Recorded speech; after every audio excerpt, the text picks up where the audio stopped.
আসসালামু আলাইকুম। এই তো এগুলা হচ্ছে হেঁচি শাক, অনেকে হাই শাক বলে, এক একজনে এক একভাবে বলে আর কি।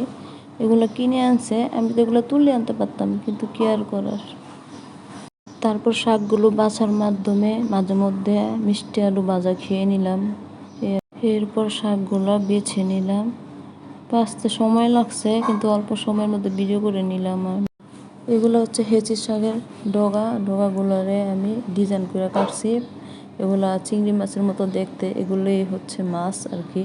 এগুলো এখন পানিতে জিয়ে রাখবো, তারপরে পুরাই চিংড়ি মাছ হয়ে যাবে। তারপরে একটা বেল কিনে আনলাম। এই যে বাজারে নতুন আইছে বেলটা, আপনারা কখনো দেখেছেন? এই যে আমি এই বেলটা আনছি, এটার দাম হচ্ছে 25 টাকা। যাই হোক, এই বেলটাকে এখন আমি খাবো। এইদিকে আমার চিংড়ি মাছগুলো হয়ে গেছে। এগুলো মাছগুলো জিয়ে রাখছিলাম, এখন ওগুলো সুন্দর দেখা যাইতেছে। দেখছেন আপনারা? আরও কিছু বাকি আছে, পানি কম দিয়েছিলাম আর কি, জায়গা অল্প ছিল। বড় বাটিতে নিলে ভালো হইতো, আমি তো একটা কোটার মধ্যে নিছি। যাই হোক, সামনে যেটা পাইছি এটা দিই। কত সুন্দর লাগতেছে না চিংড়ি মাছগুলা?